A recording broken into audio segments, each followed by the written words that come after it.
Senhor Jesus, aqui nos encontramos mais uma vez, divino amigo, envolvidos na vossa luz benfazeja, na vossa luz que nos leva a lugares desconhecidos dos pobres humanos aqui da terra, ao mesmo tempo sintonizado com a vossa beleza, elevamos o nosso pensamento aqui agora, porque vós disseste, Senhor amado, onde estiver duas ou mais pessoas reunidas no vosso nome, vós estaria presente. Nesse momento sublime, recorremos a essa equipe do bem, maravilhosa do Centelha Divina, para que possa assessorar a cada um de nós com a vossa proteção, com as vossas bênçãos, que essas bênçãos iluminativas possam se estender a todos os nossos familiares e aqueles que estão no leito, acamados. Que a vossa proteção, que as vossas bênçãos se façam nesse momento. E que nós possamos, nesse momento de sintonia, agradecer por mais uma oportunidade de trabalharmos na vossa Serra Bendita. Que assim seja. Não percas a tua fé entre as sombras do mundo. Ainda que os teus pés estejam sangrando, segue para a frente, erguendo a cúpula celeste acima de ti mesmo. Crê e trabalha, esforça-te no bem e espera com paciência. Tudo passa e tudo se renova na terra, mas o que vem do céu permanecerá. De todos os infelizes, os mais desditosos são os que perderam a confiança em Deus e em si mesmos, porque o maior infortúnio é sofrer a privação da fé e prosseguir vivendo. Eleva, pois, o teu olhar e caminha, luta e serve, aprende e adianta-te. Brilha a alvorada além da noite. Hoje é possível que a tempestade te amarfane o coração e te atormente o ideal, aguilhoando-te com a aflição ou ameaçando-te com a morte. Não te esqueças, porém, de que amanhã será outro dia.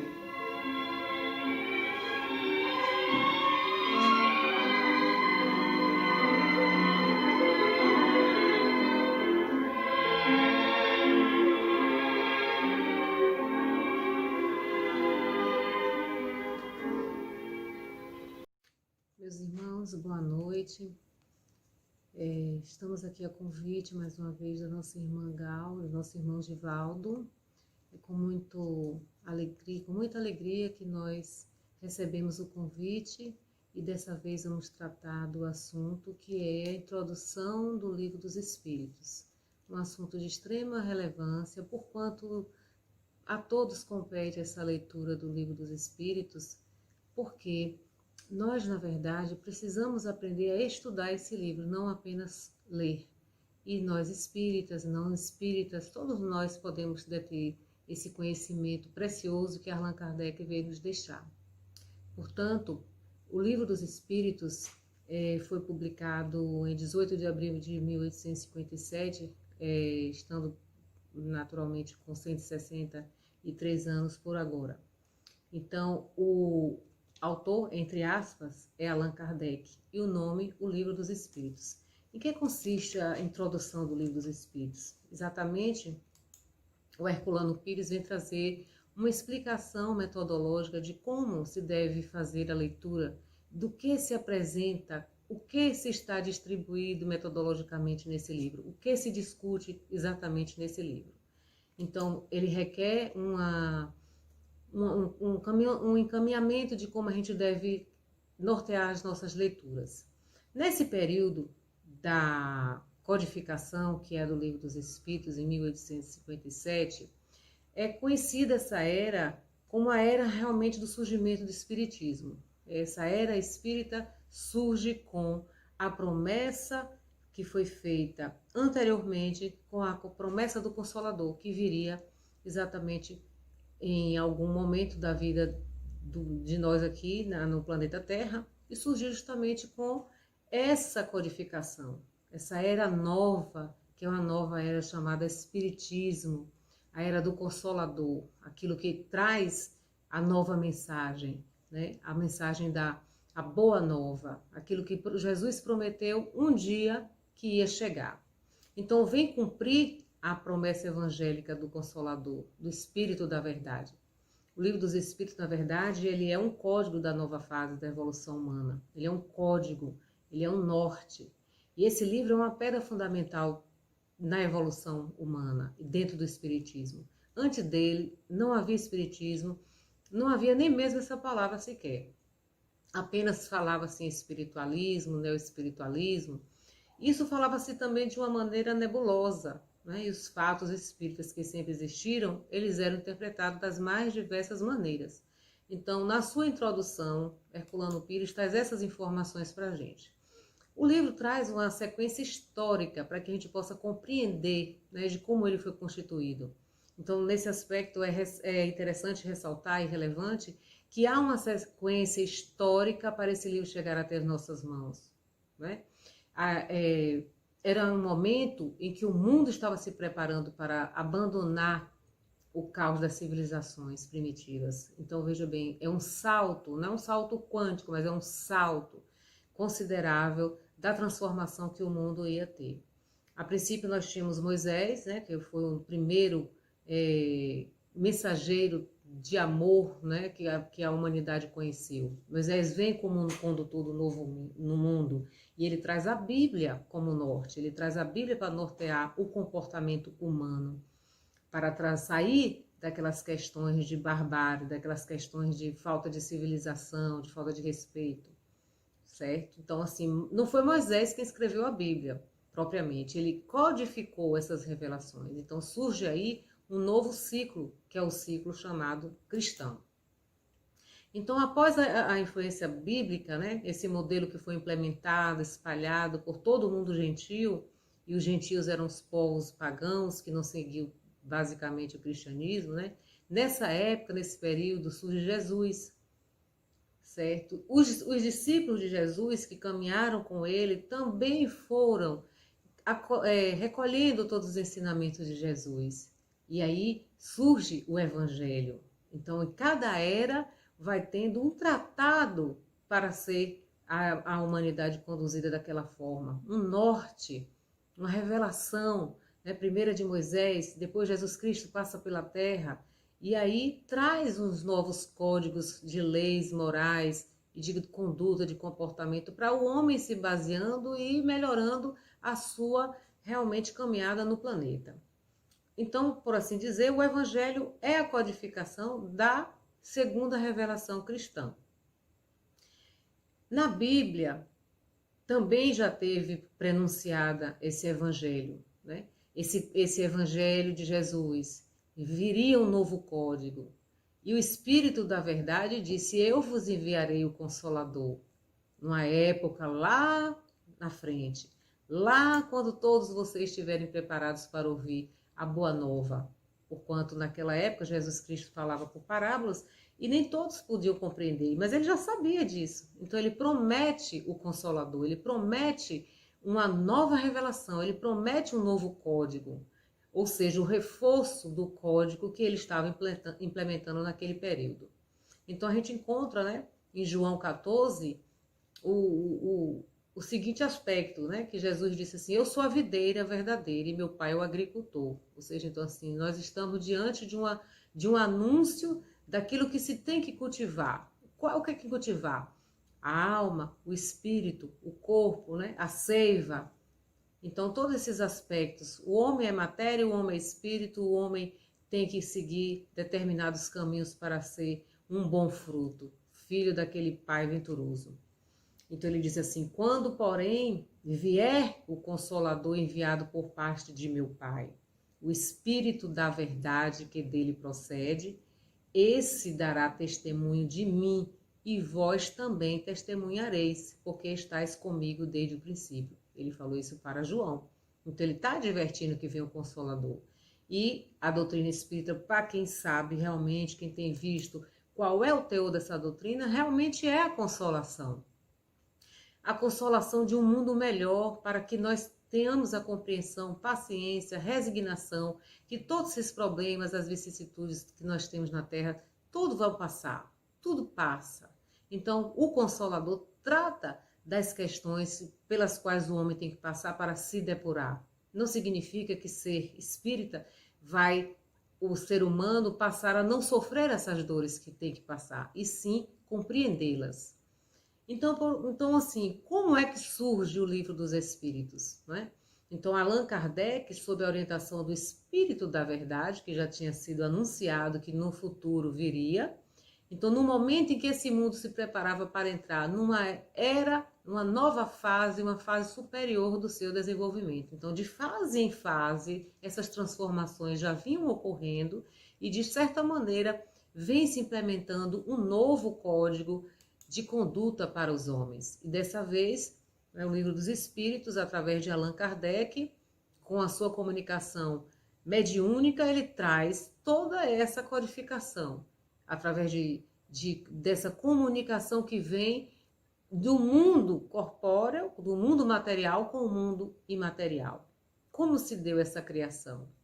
Então, surgindo essa fase de desenvolvimento, aí nós vamos observar que é um prenúncio que estava anunciando e se realmente ocorreu. Então, assim, de acordo com as teorias hegelianas, né, que se aplicam realmente aos processos de todas essas revelações cristãs. Por quê? Das formas que a Bíblia trazia, as formas incongruentes, aterradoras, que a Bíblia trazia sobre a questão de como era Deus para a gente, um Deus antropomórfico, um Deus que castigava, punitivo. Então, tudo isso que estava na Bíblia, né, da Bíblia para o Evangelho, isso tudo vai sofrer uma transformação, que é o equilíbrio clássico do Evangelho, traz para a gente esse poder de respirar e dizer assim, não, estamos com uma nova oportunidade, a oportunidade de se melhorar, uma libertação espiritual. Nós não precisamos ter medo de Deus, nós vamos caminhar para Deus com respeito e seguindo essas leis. Assim eu posso melhorar, mas não temendo punições terríveis. Então, essa libertação espiritual vem através do Livro dos Espíritos, porque ele é todo explicativo, né? Um livro de conduta. Então, vai amenizando esse temor que o homem tinha frente às questões e essas relações que nós temos que ter com Deus. A Bíblia, na verdade, é a síntese do povo antigo, né? Da antiguidade. Então, um código que norteou aquele povo naquele período.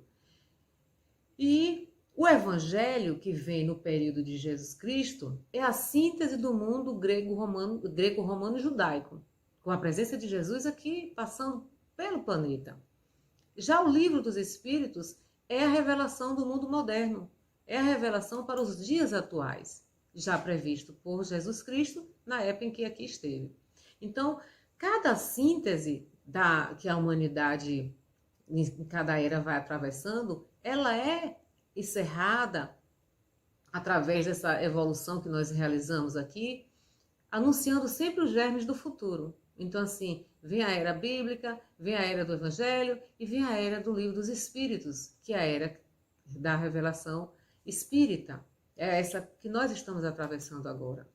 Então, a síntese evangélica, com a presença do Messias, traz uma intervenção do alto para reorientação do pensamento terreno. Reorientação, por conta das questões, das dificuldades que o homem tinha de se relacionar com os outros, a maneira como as pessoas se tratavam, a barbárie, né? A civilização estava caótica, não tinha um quadro de organização social, de respeito mútuo, de amor ao próximo. Então vem esse regulamento através de Moisés. Quando Jesus Cristo passa por aqui, ele implementa o Evangelho porque o evangelho é realmente uma das formas mais humanas de se tratar, um código humano, um código civilizado de relacionamento, de respeito humano, de tratamento de um para o outro. Faça ao próximo o que queres que faça a ti mesmo, entendeu? Então, assim, não viole essa lei, porque esse sofrimento que você causa hoje a um, poderá ser causado por outro a você. Então, essa nova era, ela vem como vigas de edificação para as nossas vidas. O Livro dos Espíritos traz essa forma, essa conduta assim delineada de forma que a gente sabe que foi inspiração também, né? Allan Kardec traz essa curiosidade dentro dele. Allan Kardec não era espírita, mas ele era um pesquisador, ele era um homem da ciência, era um professor. Então ele vem e traz esse bojo de responsabilidade da codificação do espiritismo, né? Da doutrina espírita. Então, o Livro dos Espíritos é a pedra fundamental da nova codificação. É também um arcabouço geral da doutrina. O Livro dos Espíritos e todas as demais obras de Kardec partem desse conteúdo do Livro dos Espíritos. É aí que é interessante prestar atenção. Por que se estudar a partir da introdução? Não pular essa fase. Lê a introdução do Livro dos Espíritos para que se tenha conhecimento de que a introdução vai dar um norte de entendimento e de compreensão de que leitura a gente está adentrando. Então, na Bíblia já anuncia o núcleo central do Pentateuco, que são essas revelações que Kardec codificou. Então, no Evangelho, o que é que nós temos no livro do Evangelho? O Evangelho segundo o Espiritismo. Nós temos basicamente, que não é pouca coisa, e menos importante também não vai ser, tem o ensino moral do Cristo, só no livro Evangelho segundo o Espiritismo. Trata da questão do moral do Cristo. Mas no Livro dos Espíritos vai se referir a ele mesmo. O Livro dos Espíritos, como foi concebido, qual o seu conteúdo, de que consta em cada livro, de que trata, quais os assuntos abordados ali. Então, são 4, né, livros que contêm o Livro dos Espíritos, com toda essa investigação que Kardec faz, que nós vamos ver agora. Então, o que consta nos livros 1 e 2, até o capítulo 5, por exemplo, ele se autoexplicando. É um livro que vai dizendo do que ele trata. O livro 1 e o livro 2 até o capítulo 5 vai dizer sobre ele mesmo. Que livro dos Espíritos é esse? O que é que ele traz? Quanto aos demais livros, né, o livro dos médiuns é uma sequência natural deste livro, por conta de que vai ter esse desdobramento lá no livro dos médiuns a partir de algo que é dotado da questão experimental. Trata dessa parte experimental da doutrina, do capítulo 2 até a partir do capítulo 6 até o final. Do capítulo 9 vem a intervenção dos espíritos no mundo corpóreo. Então, o Evangelho segundo o Espiritismo decorre já do livro número 3, que está lá dentro do Livro dos Espíritos. Então, o que se estuda lá? As leis morais, a aplicação da moral evangélica, os problemas religiosos, de adoração, de prece, da prática da caridade, entre outros. Então, o livro do segundo o Espiritismo vem tratar dessas questões. E onde ele surge está lá dentro do Livro dos Espíritos, no livro 3, certo? Porque são explicações de 4 livros básicos que tem ali dentro. Já o Céu e o Inferno é um outro livro também que surge desse desdobramento. Decorre do livro número 4, que está lá dentro do Livro dos Espíritos. Vai tratar das esperanças e consolações, estuda-se penas e gozos terrenos e futuros, discute a questão dos dogmas, das penas eternas, analisa outros dogmas, trata da ressurreição da carne, do paraíso, do inferno e do purgatório. Porque essas coisas, esses eram debates que existiam e sempre traz dúvida para que as pessoas acreditam, céu e inferno existe, o que é o purgatório, que tipo de dogma foi esse que a gente tem implementado, que umas pessoas não conseguem se livrar. Então aí tem a questão da culpa, a questão do sofrimento, o sofrimento eterno, essas questões todas são explicadas lá. Já no livro chamado A Gênese, trata dos milagres e das predições. Tudo isso aí, dos milagres e das predições, está relacionado aos capítulos 2, 3 e 4, do livro número 1, que está também no Livro dos Espíritos. E os capítulos 9, 10 e 11, já do livro número 2, como também capítulos do livro 3, que abordam os problemas genésicos e da evolução física da Terra e a criação do globo. Então, assim, está tudo explicado. A relação do homem com Deus, a relação de como surge a Terra, entendeu? Então, são questões que nós temos dúvida e ninguém tinha explicado da maneira como é tratada nesses livros aí. Nos capítulos 12 do livro 3, que está lá no Livro dos Espíritos, e todo o livro 4, vai tratar das questões religiosas. Tratam também do aperfeiçoamento do homem. Fala das virtudes, dos vícios, das paixões, do egoísmo, do caráter. Certo? Então, esses capítulos acima, que nós acabamos de falar, encerram com a mensagem de Santo Agostinho. Né? Santo Agostinho trata... ele vai falar assim, como nós devemos nos conhecer a nós mesmos, né? Como é que a gente pode, assim como Sócrates falou, conhece-te a ti mesmo. Então assim, porque se a gente não se conhece, como é que a gente vai se autorreformular? Como é que a gente vai tratar de uma reforma íntima se eu não sei me enxergar? Como é que eu vou me moldar aos princípios crísticos se eu não sei em que eu estou errando, em que eu estou acertando? Então conhece-te a ti mesmo. Santo Agostinho também vai falar disso nesse livro, tá? No livro... todo o livro 4 vai trazer essas questões aí.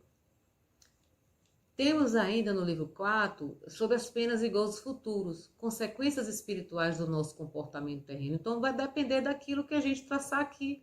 Então esses estudos vão nos orientar de como nos conduzir para ter essa reforma íntima tão esperada. A transição do planeta Terra não depende do comportamento da Terra, depende do comportamento dos habitantes da Terra. Somos nós que precisamos nos reformular. O planeta Terra não vai se ressignificar sozinho. O planeta Terra não vai se regenerar sozinho. E sim, dada a condição do ser humano, dada a condição de como ele vai conduzir esse comportamento moral, como é que ele vai frente às questões de sua relação com o mundo físico e com o mundo espiritual. Como é que a gente vai tratar as nossas encarnações? Então, teve um físico inglês, o Oliver Lodge, ele disse assim, ele entende o livro do Espiritismo, que ele trata também, assim, essa questão do Espiritismo, no seu livro A Imortalidade Pessoal. Então, assim, não foi só Kardec que teve esses questionamentos e essas abordagens. Isso é um assunto muito profundo, muito profícuo. Outros espíritos, assim, bastante investigativos, na humanidade também trazem outras contribuições. E ele considera o livro dos espíritos, o espiritismo, aliás, como uma revolução copérnica, uma nova revolução copérnica. Já Leon Denis, que é o sucessor de Allan Kardec, ele traz, num Congresso Internacional Espírita em 1925, ele diz que o espiritismo tende a reunir e a fundir numa só síntese bem grandiosa todas as formas de pensamento e da ciência. Então, Leon Denis é um sucessor de Allan Kardec. Então, a gente tem que refletir sobre essas questões. Como a gente se orienta para ler o livro dos Espíritos? Então, a introdução trata disso. Então, assim, Leon Denis também traz uma contribuição interessante sobre a questão da evolução geral. Ele diz assim, a alma dorme na pedra, sonha no vegetal, agita-se no animal e acorda no homem. Então, que evolução é essa? Evolução de todos os seres que estão no universo. Nós já fomos pedra, nós já fomos vegetal, que tipo de animal? E somos homens? Quem é que foi? Quem é que sofreu essa evolução? E nós temos sofrido até chegar aqui? E que comportamentos nós vamos trazendo? Que aprendizado nós vamos trazendo através desses tempos, né? Dos tempos primeiros que vem nos conduzindo até sermos essa alma encarnada que estamos aqui. Está lá no item 540 isso, sobre a lei da harmonia, que vai dizer assim, tudo se encadeia na natureza. desde o átomo até o arcanjo. Esse mesmo começou pelo átomo. Então, essa questão 1540 vai confluir para o entendimento de Leon Denis, que vai tratar da questão da alma quando ela é pedra, da alma quando ela sonha no vegetal, se agita no animal e acorda no homem. A evolução se dá de modo muito espaçado. Então, assim, não foi da noite para o dia que nós acordamos homens, seres, almas encarnadas que somos. Não é da noite para o dia. E a questão 540, como essa lei da harmonia trata, está dizendo que tudo no universo se encadeia na natureza. Tudo se encadeia. Então, se nós, a princípio, formos átomos um dia, nós poderemos alcançar a excelsitude. Nós poderemos chegar até ser o arcanjo, né? Poderemos chegar a ser anjos, como Jesus disse assim, vós sois deuses e podem fazer muito mais do que eu faço. É uma responsabilidade muito grande, mas precisa de compromisso. Então, ele diz assim, este mesmo começou pelo átomo. Então, assim, para chegar a ser anjo, se iniciou pelo átomo. Então, nós temos uma esperança, ainda tem isso. O Consolador traz essa esperança de nós sabermos que essa evolução, ela se dá a contento com muito esforço, com muito trabalho, com estudo, com a performance de busca, de desenvolvimento interior, de transformação, de ajuda mútua, porque o código está aí, basta que a gente siga. Então a gente não consegue evoluir se não conseguir a determinação que está prescrita, que está prevista. E então, assim, como a gente concebe essa filosofia? Como foi concebida essa filosofia espírita? O Livro dos Espíritos, ele apresenta o arcabouço filosófico do espiritismo. Ele apresenta os princípios da doutrina espírita. Apesar de Kardec não ter sido um filósofo. Ele era um educador, ele foi discípulo de Pestalozzi e por isso mesmo que a sua obra ela tem um aspecto didático e não filosófico. Então o Livro dos Espíritos traz esse aspecto didático, aspecto de investigação, né? Quem é professor sabe o que é didática, tem que seguir os passos para chegar aos resultados esperados. Quem foi que escreveu o Livro dos Espíritos? Allan Kardec tem assim, extrema humildade de dizer assim, não fui eu. A sua obra não foi escrita por ele, foi elaborada a partir das respostas dadas pelos espíritos, às perguntas que ele fez. A princípio lá com as meninas Boldin, Jafé, mais tarde com outros médios, familiares, essas experiências todas que resultaram nesse livro, né, que é chamado a codificação. Então, Allan Kardec tem humildade de dizer que não foi ele quem escreveu, ele decodificou. O livro é dos espíritos, ele diz. Qual o objetivo do Livro dos Espíritos? Esse livro surge apenas para divulgar os princípios da doutrina, de modo amplo, que vem convocar os homens de um modo geral para estudar uma realidade superior a todas as locubrações, a todas as inquietações do intelecto superior, porque trata de uma inteligência muito superior. Esse livro se utiliza de método didático, certo? De um método que foi criado estabelecido por Allan Kardec para se obter esse resultado que foi alcançado, na verdade. Ele segue uma fórmula lógica. Qual é essa fórmula? Através de perguntas e respostas. Isso tudo intercalado de comentários e explicações. Então, ele pergunta aos espíritos, os espíritos respondem. Quando é cabível uma explicação, um comentário, os espíritos dão. E ele refaz a pergunta, caso seja assim, para não deixar dúvida nenhuma. Dúvida nenhuma. Então, o filósofo Descartes, ele falou assim, eu tenho convicção de que esse livro foi inspirado pelo Espírito da verdade. Então, assim, era algo absolutamente desconhecido, entendeu? Tem uma inteligência ali dentro, através dessas comunicações, que vão além das nossas expectativas simplórias aqui, terrestres. E eles mesmos advertem, os espíritos advertem, vós que não tem descondição e vocabulário suficiente para entender determinadas questões. E aí eles dizem assim, nos limitamos a dizer dessa forma ou daquela, para que vós compreendais melhor. Então, qual é a origem dessa dialética espírita que ele concebeu para melhor conduzir os trabalhos desse livro? Então, assim, o que é dialética, para que fique melhor compreensível? Então, tem o filósofo Hegel, né? Ele define a estrutura, a função do diálogo, identificando com as leis do próprio ser. Então, assim, quais são essas leis que regem o ser humano? Nós temos a tese, que é um problema, temos a antítese e temos a síntese. Então, assim, sempre a gente vai se questionar sobre algo, tentar responder e chegar a um determinado consenso. Já para Karl Marx e Engels, eles estruturam a concepção acerca do diálogo, mas eles trazem uma conotação mais materialista e mais revolucionária, não assim tão filosófica. E tem um outro filósofo que vai dizer assim, Hamelin. Hamelin dá um aspecto mais fecundo, e é aí que entra Kardec. Kardec segue essa linha mais ou menos de Hamelin. Ele funde a tese e a antítese, mistura isso aí para produzir uma nova ideia ou uma nova tese. Então, assim, é como se fosse algo incansável. Ele pergunta, ele esgota, né, a sua curiosidade e vai trazendo cada vez mais as respostas que os espíritos vão dando são realmente questões que a gente leva a novos questionamentos, levou a novos questionamentos e a gente e nos traz assim novos modos de observar e analisar em cada época que a gente está sobre tudo aquilo ali.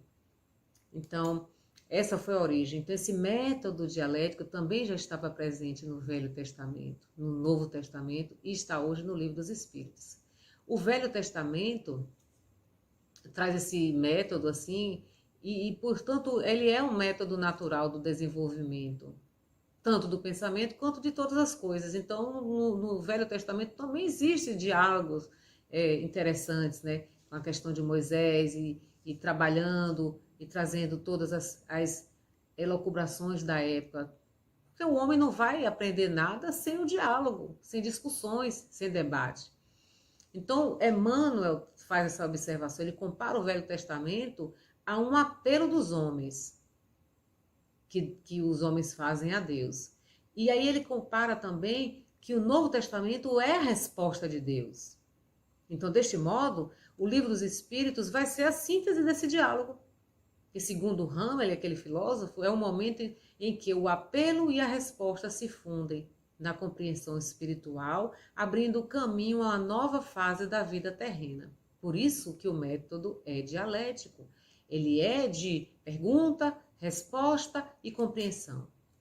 Então, essa origem, né, vai trazer determinadas abordagens no Livro dos Espíritos, que começa com muitas abordagens, tipo metafísica, assuntos como estes, cosmologia, psicologia, a origem e a natureza dos espíritos, suas ligações com o corpo, sobre a vida e a morte, as leis morais, a sociologia e a ética. E lá, já pelo livro 4, vai trazer considerações de ordem teológica sobre penas e gozos futuros e a intervenção de Deus na vida humana. Tudo em forma de debate com os espíritos. Então, o Herculano Pires, que é o tradutor desse Livro dos Espíritos, ele diz: o processo dialético do espiritismo não dá ênfase à contradição em si. Não existe uma contradição.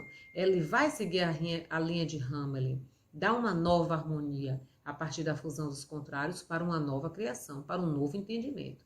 Então, é um método que foi escolhido por Allan Kardec para realmente sofrer essa conotação toda de pergunta, resposta e conclusão. Pergunta, resposta, conclusão, e se tiver dúvida a gente pergunta mais.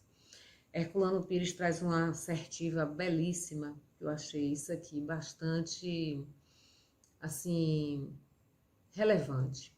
Ele diz assim: jamais, ele está falando de Allan Kardec, jamais um homem se debruçou nas bordas do abismo do incognoscível, quer dizer, daquilo que não se compreende. Então ele diz que Allan Kardec foi um homem corajoso, que ninguém tinha feito isso até agora.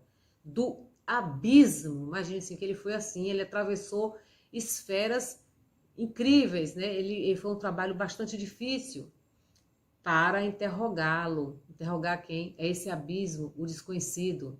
Ouvir as suas vozes misteriosas. Ninguém tinha feito isso. contradizê-lo nesse debate que ele faz, discutir com ele e, afinal, arrancar-lhe os mais íntimos segredos desses elementos, dessas vozes que não se conheciam.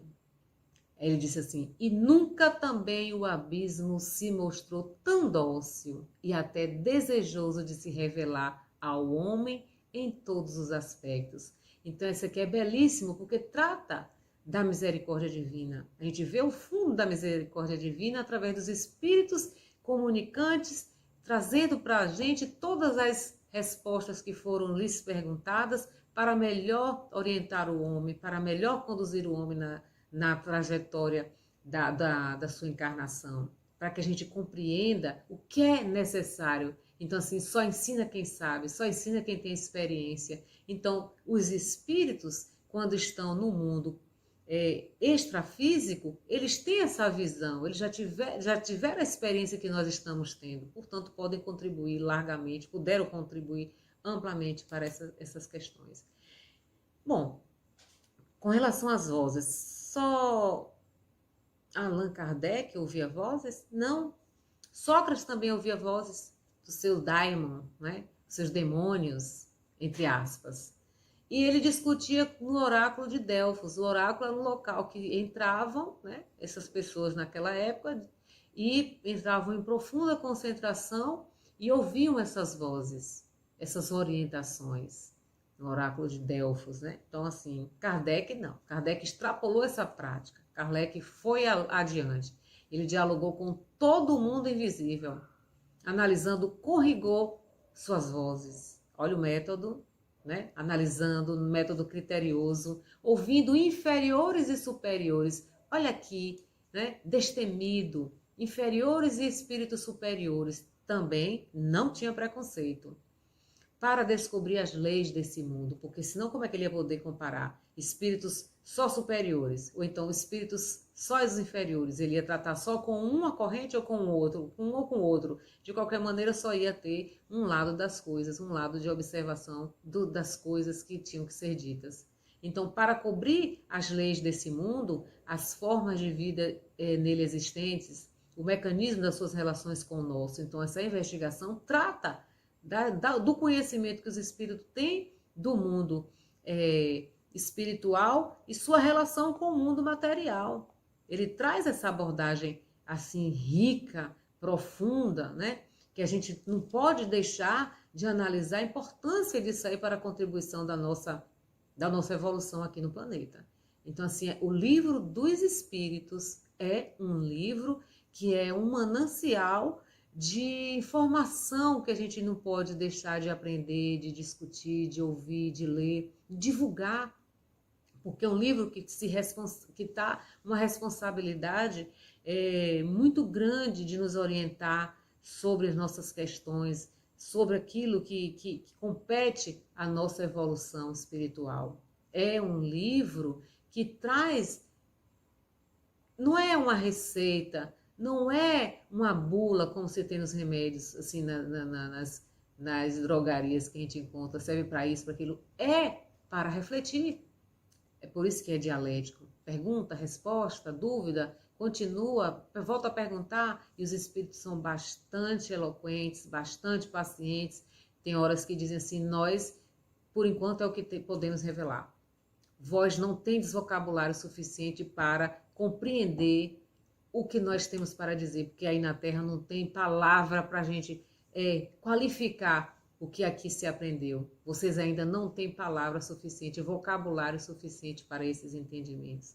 Então, as vozes são as consciências do mundo espiritual. Então, é uma relação muito séria. Ele se submeteu a essa experiência. Allan Kardec sofreu muito sobre essas questões de muitas privações, tido como um louco, assim, sofreu muitas retaliações naquela época, Allan Kardec, por ter essa verdade, por se encaminhar nessa diretriz, por escolher esse processo de auxílio para ajudar a gente na questão da evolução da humanidade. Então, assim, onde podemos encontrar a legitimidade do Livro dos Espíritos? Como? Entendeu? Aí Allan Kardec vem dizer assim, nem Deus, nem a religião verdadeira, nem o espiritismo tem nada a perder com o avanço da ciência. Então, a triologia, né? A ciência, a filosofia e a religião. Esse tripé harmônico que a doutrina traz em seu arcabouço, ela vai colaborar para o entendimento do surgimento das coisas, da compreensão do mundo. A filosofia é o comportamento, a conduta, né? A religião é a presença de Cristo em nossas vidas. Então, assim, é uma doutrina rica, é uma doutrina elaborada com muito cuidado e com a previsão de Jesus. Eu já era espírita e ouvi alguém me dizer assim, como que diz assim, o espiritismo não é nada, né? O espiritismo não é uma religião, não é nada. Então, como se diz assim, é o anticristo. Aí eu fiquei assustada, eu disse assim, mas tudo que eu estou lendo, tudo que eu estou estudando está baseado no Evangelho de Jesus Cristo. Então, são experiências que Jesus Cristo deixou através dos nossos evangelistas e eles registraram as experiências com Jesus Cristo na Terra. Não tem por que o espiritismo ser coisa, entre aspas, como as pessoas falam, do demônio, porque comunicação, essas vozes, não era abençoado, não soava bem aos ouvidos da maioria das pessoas há muitos anos. Eu acho que está caminhando para uma melhora sobre isso aí, mas a legitimidade do Livro dos Espíritos é o avanço da ciência. A ciência é quem vem amparar através dos experimentos. Allan Kardec foi muito bem assessorado. Então, o que é que a ciência vai trazer como colaboração na doutrina espírita? Vai trazer justamente tratar da desintegração da matéria pela física nuclear. Vai tratar a matéria como concentração de energia. Traz a informação que a estrutura matemática do universo é toda calculável. E por trás dessa energia que somos nós, o pensamento, a consciência, o espírito. Então isso aí, ciência está revelando todas essas questões. As primeiras reuniões espíritas, né, com as meninas Caroline, Julie, entendeu? Depois a menina Jafé, isso tudo no processo de revisão do Livro dos Espíritos. Né? As reuniões eram na casa da família Bodin, entre os amigos e tal. Então eram as experiências também, consideradas experiências naquela época. Os espíritos respondiam através da cesta de bico, onde se adaptavam lápis, etc. Então todo mundo sabe que teve esses experimentos. E aí depois foi evoluindo para outros passos. Então Herculano Pires vai dizer, não é Kardec, nem este ou aquele espírito em particular, nem um grupo de homem, mas toda a falange do Espírito da verdade enviada à Terra em cumprimento da promessa de Jesus. Então, assim, não é Kardec o responsável pelo Espiritismo, não é este ou aquele espírito em particular, nem um grupo de homens, nem falange, nem a falange, mas é a falange toda desse Espírito de verdade que foi enviado à Terra em cumprimento da promessa de Jesus. Eu vos enviarei o Consolador. Então, gente, nós estamos com o Consolador em nossas mãos. Nós temos que fazer bom uso dele, nós temos que divulgar, nós temos que estudar, nós temos que aprender, nós temos que nos modificar, nos adequarmos com relação a esses ensinamentos, porque só assim a gente vai colaborar para a transição planetária, que as pessoas estão esperando que a transição planetária seja a Terra se regenerando sozinha. A Terra não vai se regenerar sozinha, quem vai auxiliar a regeneração do planeta Terra são os habitantes que nelas estão aqui. Então, o método de Kardec vem trazer o método da própria doutrina. Ele escolhe colaboradores mediúnicos insuspeitos, analisa rigorosamente essas comunicações a partir da justificativa lógica, da lógica. Ele tem um controle dos espíritos comunicantes, ele percebe a coerência, o teor da linguagem. Existe também nessa convergência toda um consenso universal. Há uma concordância das comunicações com médiuns diferentes, em lugares diferentes, mas sobre o mesmo assunto. Então não foi só Kardec, foram vários médiuns em várias partes do mundo tratando das mesmas questões e as respostas foram exatamente as mesmas. Então é um método que Kardec usa, é originado lá no Novo Testamento, quando nós já comentamos a Epístola de João 4. como a de Paulo aos Coríntios. Ele fala assim, João, né, trata dessa questão. João diz assim, amados, não creais em todo o espírito, mas provai se esses espíritos são de Deus, porque já são muitos os falsos profetas que têm se levantado no mundo. Então, esse também é um princípio religioso. Já o problema científico, a doutrina tem caráter próprio, pois ela é uma ciência que tem métodos que a ciência da matéria não tem. A matéria-prima da doutrina é o próprio espírito. Isso outra ciência não vai ter. Antes, as religiões tratavam o problema do espírito no terreno do mistério, da imaginação, do sobrenatural. Então, a partir da codificação, tornou-se natural. Virou uma questão de conhecimento das leis que regem o universo. Simples assim. Então, o problema religioso, que está lá, a abordagem de Deus no Livro dos Espíritos, por Kardec, ele diz que ele não é antropomórfico, não é um homem qualquer. Não se constitui a semelhança do homem.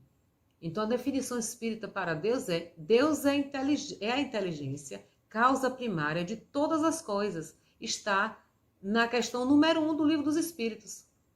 Então, nós não podemos perder de vista que outros também que pensam, né, sobre a questão de Deus, que compete a gente falar. Descartes disse que Deus está na consciência do homem, como a marca do obreiro em sua obra. Sim, senão nós não chegaríamos onde estamos chegando, avaliando, a consciência nos acusando as coisas.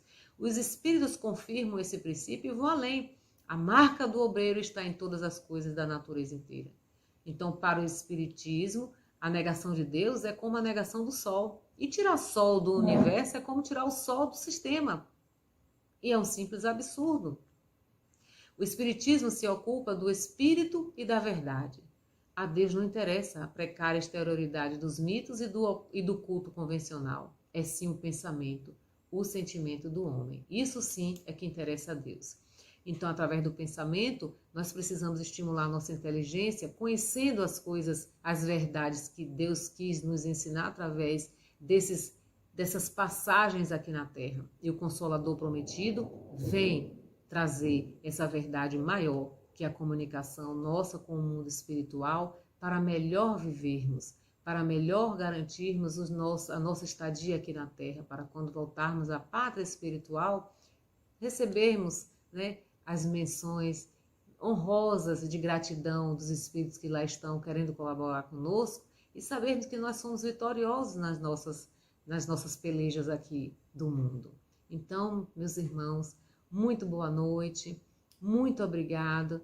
Então, que fique a reflexão sobre a introdução do Livro dos Espíritos. Não saltem essa parte, não deixem de ler por conta dessas questões que a gente precisa ter um melhor encaminhamento para o entendimento da leitura de um modo geral. Muito obrigada a todos. Na paz de Jesus, fiquemos sempre, hoje e toda a eternidade. Que assim seja. Muita paz.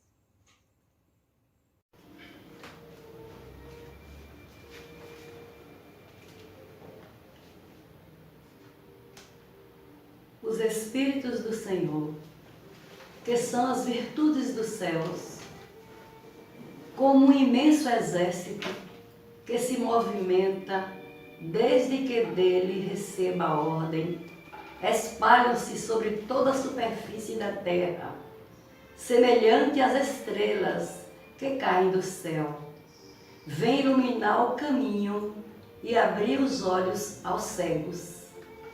Eu vos digo em verdade, os tempos são chegados em que todas as coisas devem ser restabelecidas em seu sentido verdadeiro para dissipar as trevas, confundir os orgulhosos e glorificar os justos.